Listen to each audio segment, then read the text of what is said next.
Hello, नमस्कार प्यारे बच्चों। मैं Vijay Bansal, math lecturer, Jakhal block, district Fatehabad से, हरियाणा एजुकेशन डिपार्टमेंट। आज हम अपनी मैथ की क्लास के अंदर कुछ सीखेंगे। हाँ जी प्यारे बच्चों, हम कर रहे हैं हमारी क्लास 10th का, ठीक है, चैप्टर 13th। उसकी आज हम एक्सरसाइज 13.3 शुरू करेंगे। 13.1 के अंदर आपने ठोस आकृतियों के क्षेत्रफलों के बारे में चर्चा की, ठीक है, हमने सवाल देखे। 13.2 के अंदर हमने ठोस आकृतियों का जो संयोजन हुआ उसके आयतन के बारे में बात की। और 13.3 में हम जो स्टडी करेंगे, हमारे पास जो पढ़ेंगे हम, ठीक है, इसमें क्या होगा, एक ठोस का एक आकार से दूसरे आकार में रूपांतरण होगा, ठीक है। इसके अंदर मतलब क्या चीज़ है, रूप बदला जाएगा।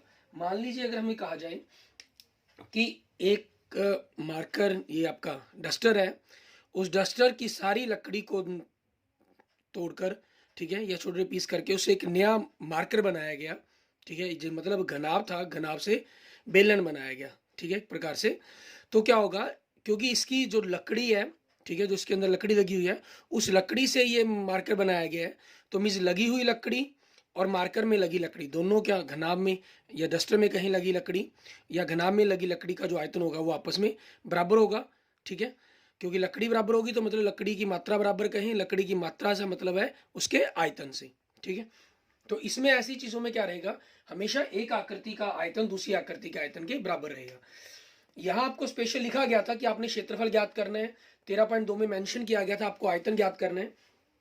यहाँ ऐसा कुछ नहीं लिखा जाएगा कि क्या चीज, ठीक है, कि आयतन की बात करें या क्षेत्रफल की, क्योंकि एक चीज को दूसरी चीज के अंदर रूपांतरित किया गया है। इसका अभिप्राय ही आपके से क्या है कि आपको आयतन के बारे में बात करनी है। इसके अंदर आपने एक क्वेश्चन भी देखा था, ठीक है ना, जिसके अंदर पानी से बाहर निकल गया था। क्वेश्चन नंबर 5 हमारे पास 13.2 के अंदर, ठीक है, वो भी जस्ट लाइक 13.3 एक्सरसाइज की तरह ही क्वेश्चन है। क्लियर? उसी तरह से हमने इन क्वेश्चंस को करना है, ठीक है। अब इसमें हम देखेंगे, हमारे पास पहला जो क्वेश्चन है हमारे पास एक्सरसाइज 13.3 का, उसी पर हम चर्चा करेंगे। इस चर्चा को शुरू करने से पहले अगर आपने मेरा यूट्यूब चैनल विजय जाखल बंसल मैथ को सब्सक्राइब नहीं किया है तो आपको नीचे लाल कलर रंग के अंदर सब्सक्राइबर बटन दिखाई दे रहा होगा, आप उस पर क्लिक कर दें जिससे आप मेरे यूट्यूब चैनल को सब्सक्राइब कर पाएँ। और अगर वीडियो अच्छी लगे तो इसको जरूर लाइक भी करें, अपने दोस्तों मित्रों के साथ जरूर शेयर भी करें इसको, ठीक है। हम पहले ही क्वेश्चन में जैसे देखते हैं, त्रिज्या 4.2 सेंटीमीटर वाले धातु के गोले को पिघलाकर त्रिज्या 6 सेंटीमीटर वाले एक बेलन के रूप में ढाला जाता है। तो गोले की त्रिज्या दी हुई है इन्होंने, ठीक है, गोले की त्रिज्या, धातु का एक गोला है जिसकी त्रिज्या इन्होंने, आपकी मर्जी उसको बड़ी आर से ली दो छोटी आर से ली दो, कोई प्रॉब्लम नहीं है। वो कितनी दी गई है, 4.2 सेंटीमीटर। और दूसरी जो आकृति है जिसको पिघलाकर, जो धातु का गोला था उसको पिघलाकर क्या बनाया गया, बेलन बनाया गया, ठीक है। और बेलन की त्रिज्या इन्होंने क्या दी हुई है, क्योंकि इसको हमने बड़ी आर से लिख लिया तो इसको हम छोटी आर से लिख लेंगे। ये हमें दी गई है 6 सेंटीमीटर। हमें क्या पता करना है, बेलन की ऊंचाई, ठीक है। तो हम क्या करेंगे, माना बेलन की ऊंचाई, ठीक है, बेलन की ऊंचाई कितनी बनेगी, h सेंटीमीटर हम मान लेते हैं।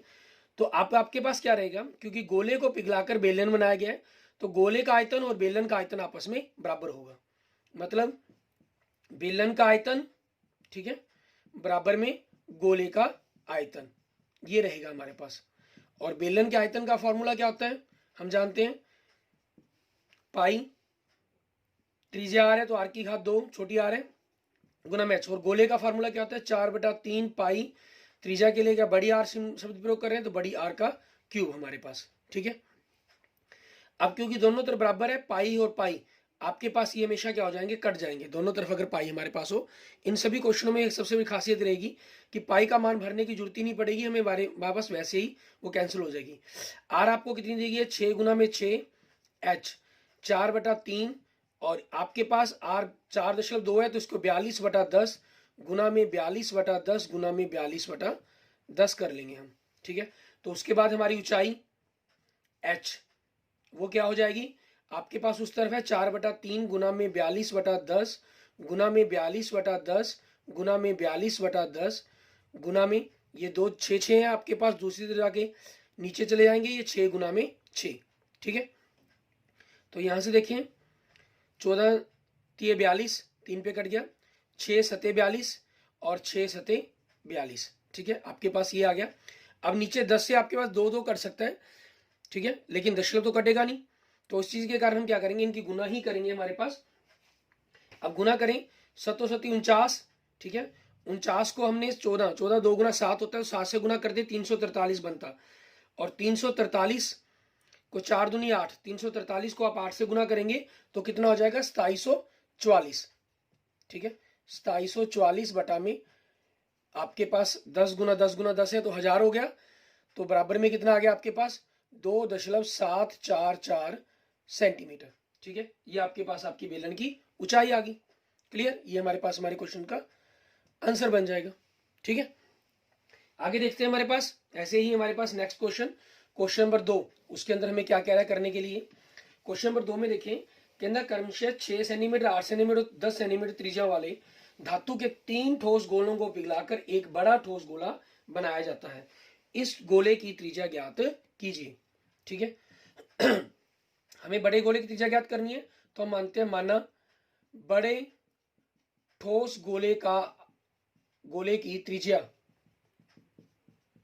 ठीक है, वो हमने बड़ी आर मान ली, 8 सेंटीमीटर, ठीक है, और छोटे 3 गोलों की त्रिज्या, ठीक है, वो आपके पास R1 R2 या R3 कह लीजिए, 6 सेंटीमीटर 8 सेंटीमीटर और 10 सेंटीमीटर है। इसमें क्या चीज़ है, आपके पास 3 गोले हैं, ये एक 6 सेंटीमीटर त्रिज्या का हो गया मान लीजिए, एक दूसरा गोला है आपके पास, ठीक है, जिसकी त्रिज्या आपके पास 8 सेंटीमीटर है, और एक तीसरा गोला है जिसकी त्रिज्या आपके पास कितनी है 10 सेंटीमीटर है। इन तीनों को पिघलाकर एक नया बड़ा गोला बनाया गया जिसकी त्रिज्या हमने क्या मान ली, आर मान ली। गोला मतलब यहाँ पर देखने के अंदर हमें वृत्त के रूप में लग रहा है ये, लेकिन ये वृत्त नहीं है, ये हमारे पास गोला मतलब एक बॉल की तरह हो गया, ठीक है। तो क्या होगा, तीनों को पिघलाकर बनाया गया, तो आपको क्लियर है कि इन तीनों का आयतन इस बड़े गोले के आयतन के बराबर होगा, तो हम वही लिखेंगे, बड़े गोले का आयतन, ठीक है, बड़े गोले का आयतन बराबर में 3 छोटे गोलों का कुल आयतन, और गोले के आयतन का फॉर्मूला क्या होता है 4/3 पाई आर की घात 3, यहाँ 4/3 पाई, पहले गोले की त्रिज्या कितनी है 6 की घात 3 हो जाएगा, प्लस 4/3 पाई दूसरे गोले की त्रिज्या कितनी है 8 की घात 3 हो जाएगा, प्लस 4/3 पाई तीसरे गोले की त्रिज्या क्या है 10 की घात 3 हो जाएगा, 4/3 पाई आर की घात 3 आपके पास ये आ गया, और दूसरी तरफ से 4/3 पाई आपके पास यहाँ कॉमन निकालने अगर तीनों में से, ठीक है, तो आपके पास क्या बचा वो अंदर की तरफ हमारे पास 6 की घात 3, 6 की घात 3 मतलब 6 को 3 बार गुना कर लेंगे हम आपस में, ठीक है, कि गुना करने पर हम आपका क्या बनता है ये उनका जोड़ हो जाएगा, मीन 6 का घन करना हमें, 6 की 36, 36 को 6 से गुना किया 216, और 8 का 512 और 10 का 1000, ठीक है, ये हो जाएगा आपके पास।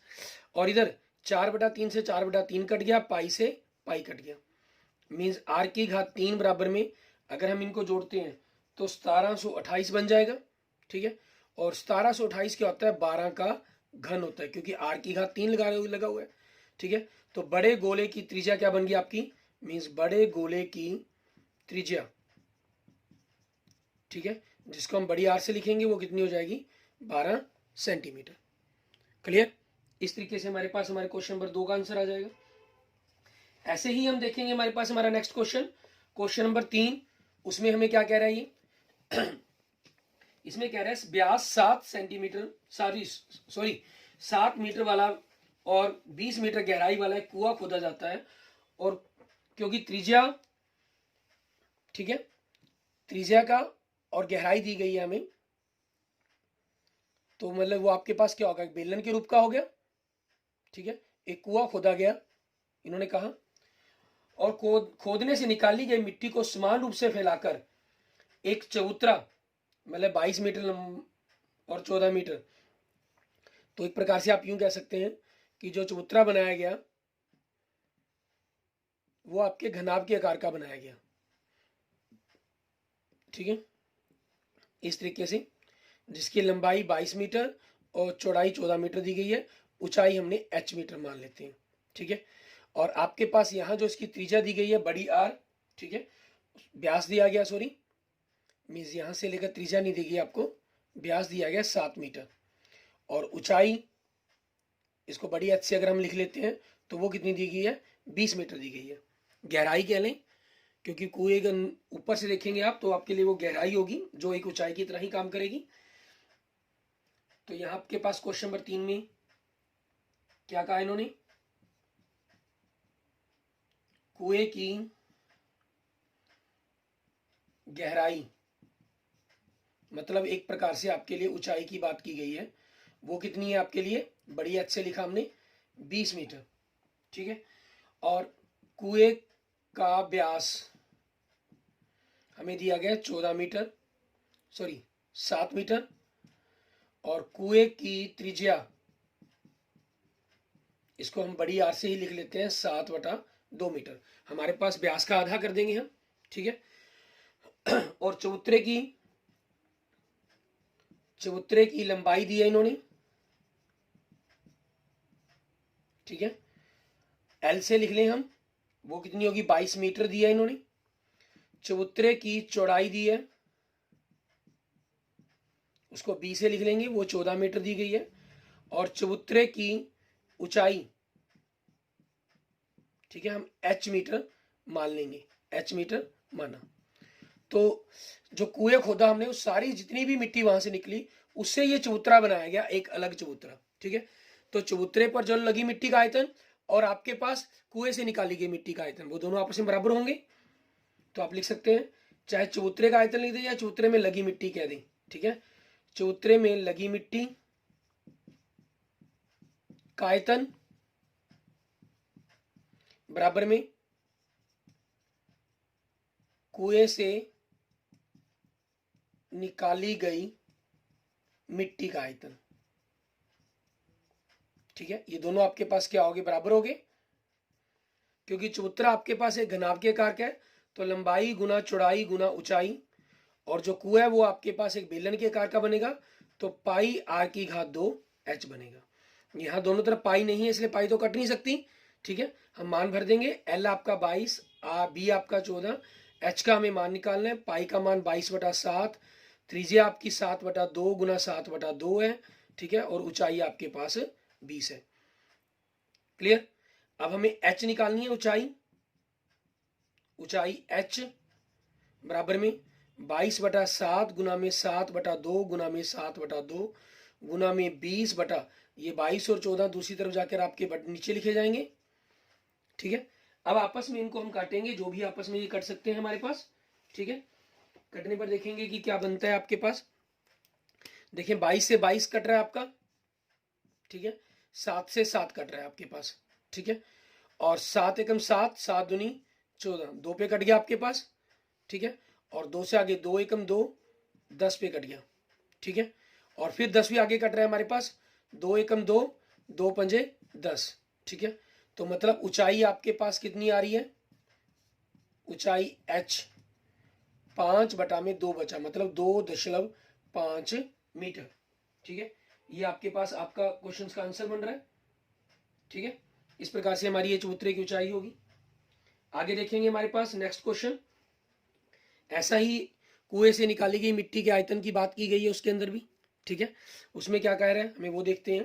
क्वेश्चन नंबर 4, क्वेश्चन नंबर 4 में देखिए आपको कह रहे हैं, कहना व्यास 3 मीटर का एक कुआं और 14 मीटर गहराई तक खोदा जाता है, ठीक है। इससे निकाली हुई मिट्टी को कुएं के चारों ओर 4 मीटर चौड़ी एक वृत्ताकार वलय बनाई जाती है, मीन्स रिंग बनाया जाता है, समान रूप से फैलाकर एक बांध बनाया जाता है। इस बांध की ऊंचाई ज्ञात करें। मीन्स आपसे ये कह रहे हैं, हम यूं मानते हैं कि जैसे ये हमारे पास एक धरती का पोर्शन है आपका, ठीक है, ये हम एक धरती का पोर्शन मान लें।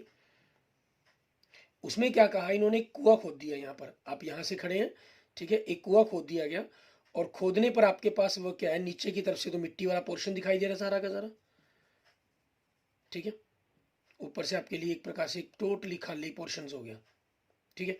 अब क्या किया गया, इससे जितनी भी मिट्टी निकाली गई, क्वेश्चन नंबर 4 में हमें क्या कह रहे हैं, इसमें से जितनी भी मिट्टी निकाली गई उसको क्या किया गया, इसी के ऊपर एक चबूतरा बनाया गया बल्ल्याकार।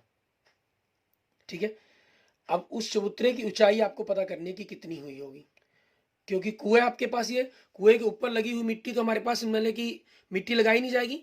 ठीक है, तो वो चबूतरा आपके पास इस तरफ की तरफ मान लेते हैं कि मान लीजिए यहाँ तक वो फैला आपके पास। ठीक है, जिसकी इन्होंने चौड़ाई हमें दी हुई है। ठीक है, उसी चौड़ाई के अकॉर्डिंग आपके पास ये चीज़ आ गई, आपके पास पोर्शन सारा का सारा। ठीक है, ये सारी की सारी मिट्टी बिछाई हुई है, मिट्टी होगी हमारे पास ऊपर की तरफ से। ठीक है, तो एक वल्ले बना मतलब एक रिंग बन रहा है आपके पास ऊपर से, क्योंकि रिंग किसको कहते हैं हम, एक सर्कल के अंदर जब दूसरा सर्कल बन रहा हो। ठीक है, तो ये जो पोर्शन है आपका ऊपर से देखने पर मिलता है हमें, इसको हम वलय या रिंग बोलते हैं। ठीक है, इस चीज की बात कर रहा है ये तो आपकी धरती है, ये तो धरती का पोर्शन है सारा का सारा। ठीक है, और ये सारी मिट्टी वो बिछाई गई है यहाँ पर, ये सारी आपकी मिट्टी बिछाई गई है जितनी कुएं से निकाली गई थी। ठीक है, और सिर्फ ये अंदर की तरफ से खाली है पोर्शन, बाकी मिट्टी यहाँ क्योंकि बिछाई गई होगी, चारों तरफ बनाया गया ना इसको, तो मिट्टी यहाँ भी बिछाई गई होगी। अब इसी चीज के अकॉर्डिंग हमें देखना है क्या करना है हमें। सबसे पहले हम कुएं की बात करते हैं। ठीक है, कुएं का व्यास दे रहे हैं आपको, कुएं का व्यास कितना दिया हमें, 3 मीटर। तो कुएं की त्रिज्या आपके पास बड़ी आर से ही लिख लेते हैं हम, चाहे इसको ये छोटी आर से लिख लें, क्योंकि चौड़ाई देकर दूसरा ये जो रिंग बनेगा हमारे पास वो बड़ी त्रिज्या के लिए हो जाएगा। छोटी आर से 3/2 मीटर या 1.5 मीटर कह लें, जैसा भी क्वेश्चन की रिक्वायरमेंट होगी। दूसरा, कुएं की गहराई, गहराई मतलब एक प्रकार से आपके लिए वो ऊंचाई की तरह है। ठीक है, एच वो कितनी दे रहे हैं हमें, 14 मीटर दे रहे हैं। अब कुएं से निकली मिट्टी का आयतन, कुएं से निकली मिट्टी का आयतन, मैं दोनों अलग अलग इसलिए कर रहा हूं ताकि आपस में कैलकुलेशन में कंफ्यूजन ना हो, क्योंकि वो रिंग है आपके पास, उनमें आपस में बाहर वाले बेलन में से आपको अंदर वाले बेलन का आयतन घटाना पड़ना है। ठीक है ना, उस चीज के कारण कुएं से निकाली गई मिट्टी का आयतन आपके पास पाई आर स्क्वायर एच हो जाएगा। अब पाई का मान आपके पास कितने, पाई का पाई रख लीजिए, आपकी चॉइस पर डिपेंड करता है, कोई प्रॉब्लम नहीं है उसके अंदर, आप काटना चाहें तो काट भी सकते हैं। 22/7। ठीक है, त्रिज्या आपके पास कितनी है, 3/2 गुना में 3/2, और एच कितनी है, 14। 7 एकम 7, 7 दूनी 14, 2 पे कट गया, 2 से 2 कट गया और 2 से कट के 11, 3 3 9, 9 को 11 से गुना किया 99 वर्ग मीटर। ठीक है, ये आपके पास क्या आ गया, सॉरी घन मीटर। ठीक है, ये हमारे पास क्या आ गया, हमारा कुएं से निकाली गई मिट्टी का आयतन आ गया आपके पास। उसके बाद जो आपको ये वल्य बनाया गया, रिंग बनाया गया है, इसकी चौड़ाई दी हुई है। ठीक है, वल्य की चौड़ाई, ठीक है, वल्य की चौड़ाई वो आपको कितनी दे रहा है, 4 मीटर। ठीक है, तो बाहरी हम ये कह सकते हैं, बाहरी त्रिज्या आपके पास, चबूतरे की बाहरी त्रिज्या। ठीक है, आप यूं भी शब्द प्रयोग कर सकते हैं, बाहरी त्रिज्या शब्द भी प्रयोग कर सकते हैं, हम चबूतरे की लिख लेते हैं, उससे क्लियर रहता है हमें। ठीक है, चबूतरा बनाया गया, चबूतरे की बाहरी त्रिज्या, ठीक है, या रिंग के लिए बल्ल्याकार चबूतरे की। ठीक है ना, तो बाहरी त्रिज्या आपकी बड़ी आर 4 मीटर, क्योंकि इसकी ये चौड़ाई होगी। ठीक है, और 1.5 मीटर आपके पास यहां तक की थी, 3/2। तो दोनों को जोड़ा आपने, लघुत्तम लिया 2, 4 दूनी 8 प्लस 3, 11/2 कह लें या 5.5 मीटर कह लें, वो आपकी चॉइस पर डिपेंड करता है। और चबूतरे की आंतरिक त्रिज्या, ठीक है, चबूतरे की आंतरिक त्रिज्या वो आपके पास वही रहेगी, छोटी आर। ठीक है, क्योंकि उसी को मिट्टी के अंदर बिछाया गया, वो आपका कुएं के ऊपर ही बनाई गई है। वो 1.3/2 मीटर कह लें या 1.5 मीटर कह लें। ठीक है, वो दशमलव में कैलकुलेशन करें या जैसे मर्जी, वो हमारी चॉइस पर डिपेंड करता है। उसके बाद हमें चबूतरे की ऊंचाई ज्ञात करनी है। ठीक है, क्योंकि मैंने छोटी हद से तो इसको ले दिया, अब इसके लिए इसको नहीं लिखेंगे, इसको हम बड़ी हद से लिख लेंगे या किसी और शब्द का प्रयोग कर सकते हैं। माना चबूतरे की ऊंचाई, ठीक है, इसको बड़ी एच लिख लिया हमने, बड़ी एच मीटर, ठीक है। अब वलयाकार चबूतरे पर लगी मिट्टी का आयतन, ठीक है, वो क्या होगा, कुएं से निकाली गई मिट्टी के आयतन के बराबर होगा, ठीक है, बराबर कुएं से निकाली गई मिट्टी का आयतन, ठीक है। चबूतरे पर आपके पास देखें, क्योंकि रिंगी बनना है इसने, पाई एच बाहरी त्रिज्या में से आंतरिक त्रिज्या को घटाया जाएगा, ठीक है। पाई आर स्क्वायर एच होता है ना, तो बड़े आयतन में से छोटे बेलन का आयतन घटाया गया, बड़े बेलन में से छोटे बेलन का, बराबर में आप यहाँ पर 99 लिखना, या 99 अगर आपने ये कैलकुलेशन नहीं भी की है तब भी कोई प्रॉब्लम नहीं, आप इसको ऐसे लिख सकते हैं, यहाँ त्रिज्या ऊंचाई आपकी बड़ी एच से लिख रहे हैं, पाई आर स्क्वायर एच लिख सकते हैं आप, ठीक है। अगर आपने 99 की कैलकुलेशन की है जैसे हमने की है, तो आप यहाँ पर डायरेक्ट 99 भी लिख सकते हैं, 99 घन मीटर, ठीक है, ये हमारे पास हो जाएगा। क्लियर। अब इसमें देखें आगे हमें कैलकुलेशंस क्या करनी होगी, किस प्रकार से हम करेंगे। बड़ी आर का मान आपके पास जो चीज है, आप इनको यूं कर सकते हैं, पाई एच, ठीक है, ए स्क्वायर माइनस बी स्क्वायर, छोटी आर माइनस बड़ी आर, छोटी आर प्लस बड़ी आर, बराबर में 99, ठीक है। अब हम इनके मान रख देते हैं, हमारे पास इनके मान देखेंगे, मान रखने पर हमारे पास क्या बनेगा, पाई का मान 22/7 आ गया, ऊंचाई एच हमें ज्ञात करनी है, और बड़ी आर का मान आपके पास कितना है, 11/2 माइनस 3/2, चाहे 5.5 रख ले, वो आपकी चॉइस पर डिपेंड करता है, 11/2 प्लस 3/2 बराबर में 99।